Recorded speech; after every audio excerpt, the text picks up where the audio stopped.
Assalamualaikum warahmatullahi wabarakatuh. Perkenalkan, saya Winda Ningsih. Saya adalah dosen dari Prodi Ilmu Komunikasi Fakultas Digital Communication and Hotel and Tourism Universitas Bina Nusantara. Pada kesempatan kali ini, saya akan menjelaskan tentang salah satu mata kuliah yang saya ampu, yaitu Teori Komunikasi dengan menggunakan metode DIA, Delivery, Interaction, dan juga Assessment. Nah, video ini sendiri dibuat sebagai syarat penilaian sertifikasi dosen 2024 terkait poin pernyataan diri dosen dalam unjuk kerja Tridharma Perguruan Tinggi atau PDD UKTPT, khususnya bidang pengajaran. Untuk mata kuliah teori komunikasi yang saya ampu itu adalah mata kuliah wajib penjaminan mutu dengan bobot 4 SKS untuk mahasiswa semester 2 Prodi Ilmu Komunikasi Fakultas Digital Communication and Hotel and Tourism Universitas Bina Nusantara. Mata kuliah ini sendiri terkait dengan beberapa mata kuliah lain seperti mata kuliah komunikasi interpersonal, kemudian mata kuliah komunikasi organisasi, terus public speaking, teori komunikasi massa, komunikasi antar budaya, dan juga metode penelitian kuantitatif, metode penelitian kualitatif dalam konteks komunikasi. Topik yang akan dibahas dalam satu semester perkuliahan ini adalah tentang teori komunikasi dengan berbagai konteks, dimulai dengan memperkenalkan kembali apa itu komunikasi, kemudian apa itu teori, perspektif dalam penelitian, dan juga contoh-contoh penelitian dalam konteks komunikasi. Nah, dalam konteks intrapersonal communication yang akan dibahas ada dua teori, yaitu teori interaksi simbolik dan juga teori disonansi kognitif. Sedangkan dalam konteks interpersonal communication yang akan dipelajari adalah teori pertukaran sosial atau social exchange theory dan juga teori penetrasi sosial. Sedangkan dalam konteks kelompok dan organisasi yang akan dipelajari adalah teori tentang grouping dan juga teori budaya organisasi. Untuk konteks komunikasi publik akan membahas tentang teori retorika dan juga dramatisme. Sedangkan konteks komunikasi massa yang akan dibahas adalah teori tentang spiral of silence atau spiral of silence theory dan juga usage and gratification theory.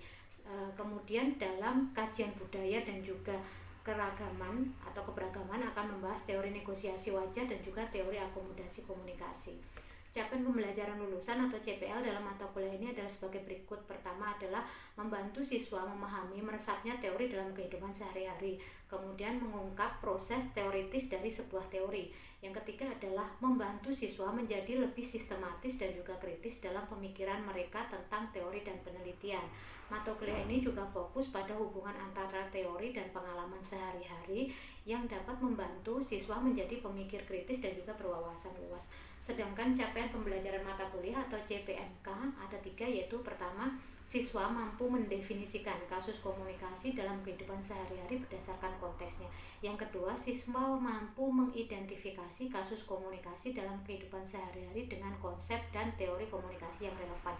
Yang ketiga, siswa mampu mendiskusikan kasus komunikasi dalam kehidupan sehari-hari dengan konsep dan teori komunikasi yang relevan. Nah, mata kuliah ini disampaikan dalam kurun waktu 16 pekan, yaitu terbagi atas 7 pekan pembelajaran sebelum UTS, kemudian 1 pekan untuk UTS, 7 pekan pembelajaran setelah UTS atau sebelum UAS, dan juga diakhiri dengan 1 pekan untuk masa UAS. Sedangkan strategi pembelajaran yang digunakan dalam mata kuliah ini diantaranya adalah brainstorming, kemudian ceramah atau lecturing, dan juga menonton video, film, atau mungkin multimedia lainnya, membuat mind mapping, kemudian membaca secara komprehensif, ada juga individual dan juga tim assignment atau tugas kelompok dan tugas individu, dan juga project research. Sedangkan untuk bobot penilaian yang ditetapkan untuk mata kuliah ini adalah untuk tugas itu berbobot 30%, sementara untuk UTS itu 35%, untuk UAS juga berbobot 35% dengan total penilaian itu 100%. Berikut cuplikan pembelajaran di kelas yang saya lakukan. Gimana kabarnya hari ini? Sehat ya? Biasa.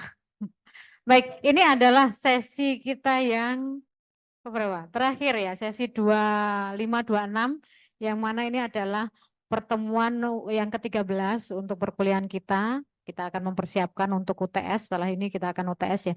Jadi hari ini nanti kita akan bahas satu teori lagi yang belum kita bahas, yaitu tentang communication accommodation theory. Ada yang sudah baca materinya? Kira-kira itu teori tentang apa? Sebelum diintip, baik nanti kita intip bareng-bareng ya. Jadi sebelum kita memulai perkuliahan hari ini, ada baiknya mari kita berdoa menurut kepercayaan masing-masing. Semoga perkuliahan kita hari ini bisa berjalan lancar dan juga bisa bermanfaat. Berdoa dipersilahkan.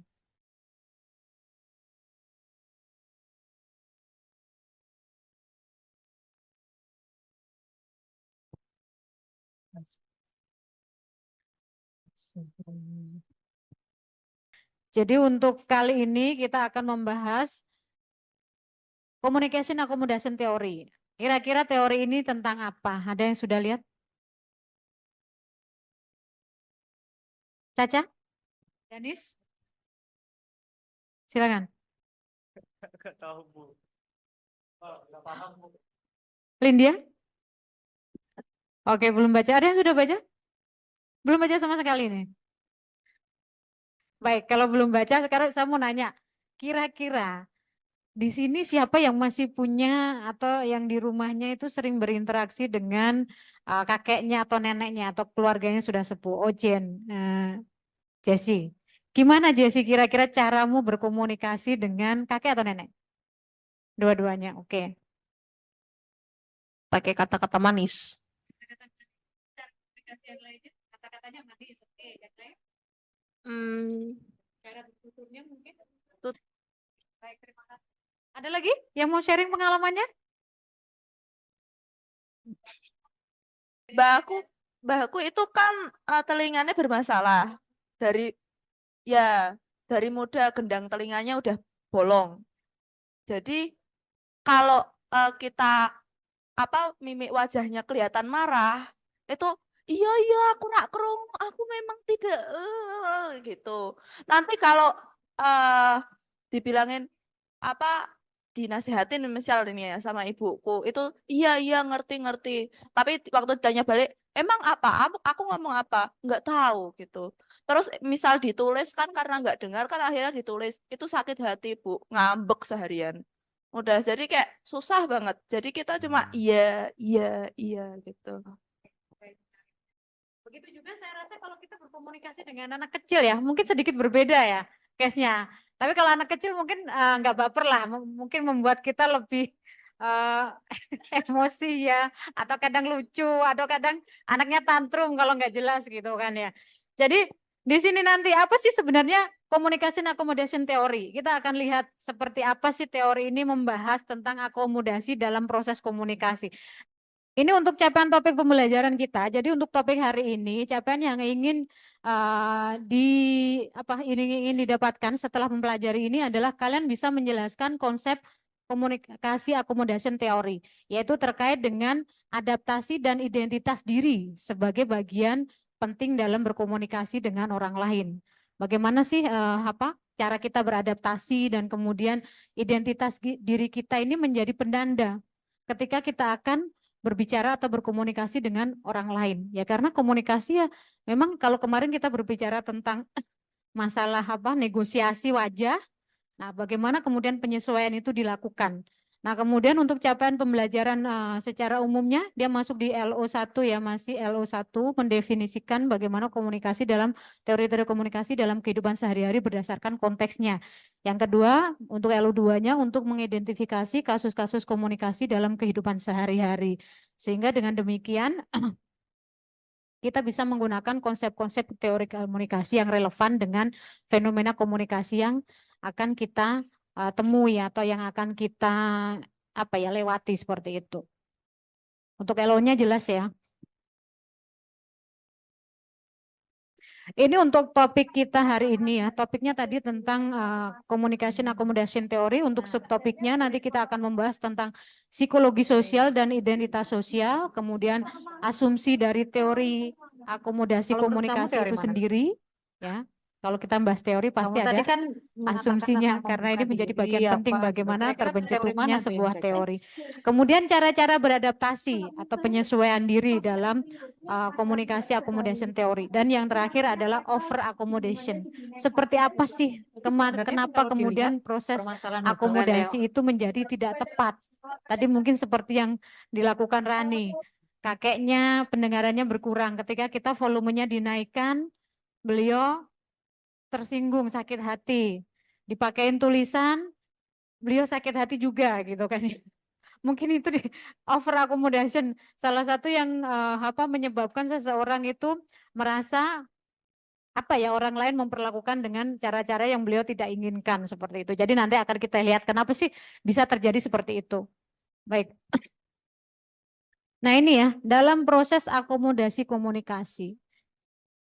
Kalau dalam proses komunikasi sehari-hari, kita paham betul ya, kita ini apa sih yang kita inginkan dalam proses komunikasi? Ada 3 hal, beberapa orang ingin membangkitkan persetujuan pendengar. Ini yang sering saya singgung dari awal, bahwa kadangkala kita ngomong, kita ngajakin ngomong orang, itu adalah kita mencari apa? Persetujuan. Mel, kemarin tuh saya ketemu sama si ini loh, anaknya tuh ngeselin banget tahu nggak? Gitu kan, cerita ke Melisa. Melisanya gini, ah enggak, biasa aja sih anak itu kan.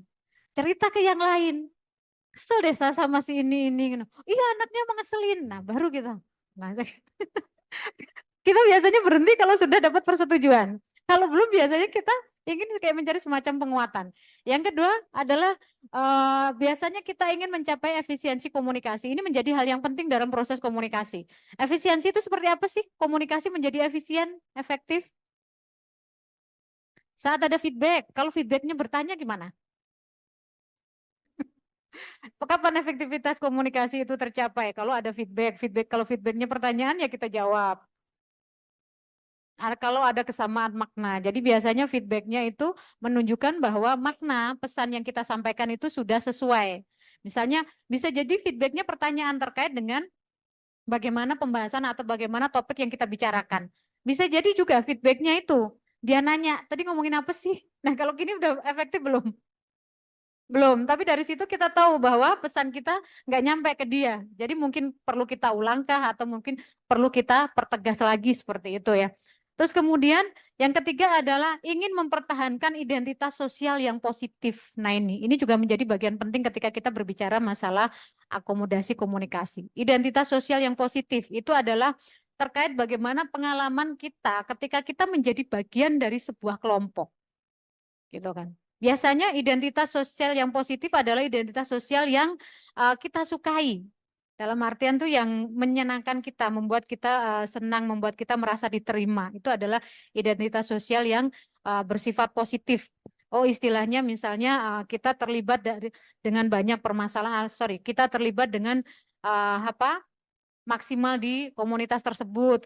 Keberadaan kita itu punya kontribusi yang besar sehingga keberadaan kita itu dihargai lah seperti itu. Jadi untuk teori ini based on risetnya dari Howard Giles ya. Sampai di sini ada yang mau tanyakan? Untuk selayang pandangnya udah ya. Ini untuk sekilas teorinya ya. Mempertimbangkan motivasi dan konsekuensi mendasar dari apa yang terjadi ketika dua pembicara itu mengubah gaya komunikasi mereka. Yang maksudnya mengubah di sini kira-kira apa? Ketika kita bicara nih sama orang lain, gitu kan. Kemudian ada motivasi atau dorongan kita untuk mengubah gaya komunikasi kita. Gimana? Jadi dua pembicara mengubah gaya komunikasi mereka. Biasanya kalau kita merasa cocok, kita merasa tertarik dengan seseorang, kita cenderung mengubah gaya komunikasi kita seperti siapa? Halo, seperti siapa di sini? Pernah nggak sih kalian mengalami seperti itu? Ngobrol sama orang nih, sudah seru, atau pertama-pertama ketemu dulu? Mungkin kalau sekarang tuh ketika kalian sudah sering ngobrol, gaya bicara kalian tuh hampir sama. Ada nggak yang pernah melakukan akomodasi dengan temannya? Kayak bicaranya si ini, oh misalnya gaya bicaranya Cynthia seperti itu gitu kan. Terus kalau ngobrol sama Cynthia tuh ngikutin gaya Cynthia gitu kan. Atau kalau ngomong sama Medi, yang ngikutin gayanya Medi. Ketika kita menyukai seseorang, kita merasa nyaman. Menyukai ini konotasinya luas ya. Dalam artian kita menyukai dia sebagai sosok pribadi, kita menyukai dia dari latar belakangnya dia, yang membuat kita termotivasi untuk mengikuti gaya komunikasinya, termasuk kata-kata yang digunakan, kemudian gestur gerak tubuhnya itu seperti apa. Selama pertemuan komunikasi, orang akan mencoba mengakomodasi atau menyesuaikan gaya bicaranya terhadap orang yang diajak komunikasi tadi, seperti itu. Ini terutama dilakukan dengan dua cara, ada cara divergen dan juga ada cara konvergen. Apa itu divergen, konvergen? Ada yang masih ingat istilah divergen, konvergen? Aparan? Divergen. Di sini yang anak IPA siapa? Divergensi, konvergensi, pasti ingat tuh. Pergerakan lempeng yang menjauh. Kalau konvergen itu Kalau divergen, pergerakan lempeng yang menjauh. Kalau konvergen, yang mendekat atau mengumpul ya. Jadi seperti itu. Memang Dasarnya begitu. Jadi kalau ngafalin konsep nggak usah susah-susah. Yang kamu tahu aja tentang ini. Biasanya apa konsepnya atau kata-katanya juga merujuk dari konsep yang sama. Jadi kalau kita berbicara divergensi, ini biasanya dia dilakukan oleh kelompok-kelompok yang memiliki budaya yang kuat. Seringnya biasanya kelompok ini menyoroti identitas dirinya sendiri kalau dia ingin menonjolkan, lebih menonjolkan identitasnya seperti apa sehingga cenderung memilih cara yang memisah tadi, memecah. Nanti akan kita lihat lebih dekat lagi. Kalau konvergensi ada kebutuhan yang kuat untuk persetujuan sosial. Jadi cenderung dia itu tadi konvergen apa ya istilahnya, menyesuaikan. Kalau ini menghindari penyesuaian atau penyamaan karena dia ingin menonjolkan identitas sosialnya itu seperti apa. Nah ini ya, ini untuk definisi akomodasi sendiri. Seperti apa sih yang dimaksud dengan akomodasi?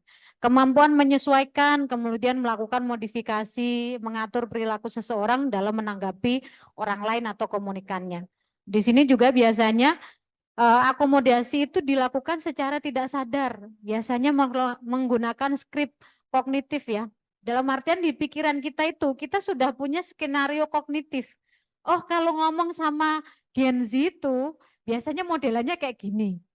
Nah, kayak gitu ya. Biasanya Gen Z itu cara ngomongnya kayak gimana sih? Itu tuh kita menggunakan skrip. Tapi yang di satu sisi ada tadi ya, biasanya kita menyesuaikan karena faktor ketertarikan tadi. Kita tertarik dengan orang lain karena banyak hal. Seperti itu. Ya mungkin latar belakangnya dia, mungkin kemudian track record atau mungkin kepribadiannya dia sehingga kita berusaha untuk menyesuaikan dengan orang tersebut agar kita ini kalau komunikasi itu semakin nyambung. Gitu. Jadi kita menjadi bagian dari kelompok tersebut. Jadi di sini untuk skrip kognitif nanti, sayangnya kalau skrip kognitif nanti ada lanjutannya ya. Dia akan mengarahkan kita pada stereotip.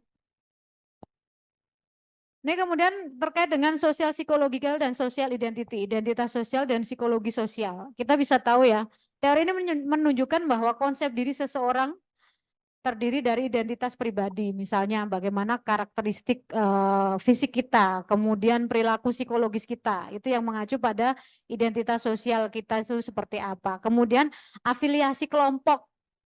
Ini afiliasi kelompok, ada yang bisa menjelaskan apa sih yang dimaksud dengan afiliasi kelompok?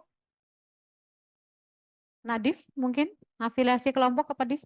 Kamu tergabung dengan punya komunitas apa Div? Motoran. Mengenai komunitas itu bagi dirimu sendiri atau seberapa berartinya kamu bagi komunitas itu atau sebaliknya? Kalau seberapa berartinya aku bagi mereka ya jadi dokumentasinya mereka kalau motoran. Terus kalau buat aku sendiri ya aku jadi sering jalan-jalan lah sama mereka. Oke. Ketika kamu tidak hanya sebagai peserta tapi kamu jadi seksi dokumentasi, apa yang kamu rasakan? Ya mana ya? Mana ya kamu? Kayak maksudnya yang dirasakan gimana Bu? Iya, kamu dipercaya nih jadi seksi dokumentasi. Gimana rasanya? Ya bersyukur aja sih. Kayak, ya, soalnya kan kadang apa hitungannya kan kayak dulu aku awal-awal mulai itu kan nggak semudah itu buat kayak kepercayaan ke orang-orang gitu ya. Jadi gara-gara aku sering-sering kayak ya itu kumpul-kumpul terus akhirnya ya dipercaya gitu sama mereka jadi seksi dokumentasi gitu. Ketika seseorang diberi kesempatan, mereka akan menyediakan lebih banyak sumber daya dalam artian kontribusinya itu biasanya lebih ditingkatkan dalam sebuah kelompok. Contoh gampangnya pasti kalian pernah mengalami situasi yang seperti diceritakan Nadif tadi. Kalian menjadi bagian kelompok, terus kalian dikasih kepercayaan untuk satu tugas tertentu. Nah, pasti kalian lebih terdorong untuk memberikan yang terbaik bagi kelompok itu dibandingkan dengan berkontribusi kepada kelompok lain. Karena kalian merasa bagian dari kelompok tersebut. Seperti itu. Jadi biasanya kalau kita menyukai, kita itu biasanya cenderung terdorong untuk bergabung dengan kelompok yang kita sukai. Nah, kalau sudah bergabung, biasanya kita terdorong tadi untuk berkontribusi lebih baik dibandingkan dengan kita memberikan kepada orang atau kelompok lain. Seperti itu. Ketika seseorang mengidentifikasi dirinya dalam kelompok, maka individu itu memutuskan untuk sejauh mana kelompok itu penting bagi identitasnya. Sampai di sini ada yang mau tanyakan? Silakan kalian buka, cari contoh over accommodation. Dari 3 jenis over accommodation tadi. 2-2. Oke, ya udah kelompok. Perwakilan kelompok yang posting ya. Kalau kelompok berarti cepet nih. Demikian deskripsi singkat dan cuplikan proses pengajaran dari mata kuliah teori komunikasi yang saya ampuh. Semoga bisa memberikan gambaran proses pengajaran yang saya lakukan di Prodi Ilmu Komunikasi Fakultas Digital Communication and Hotel and Tourism Universitas Bina Nusantara. Saya ucapkan terima kasih kepada seluruh tim penilai proses sertifikasi dosen 2024, rekan-rekan dosen dan juga mahasiswa dari Prodi Ilmu Komunikasi Fakultas Digital Communication and Hotel and Tourism Universitas Bina Nusantara. Demikian yang dapat saya sampaikan, ada kurang lebihnya saya mohon maaf. Wassalamualaikum warahmatullahi wabarakatuh.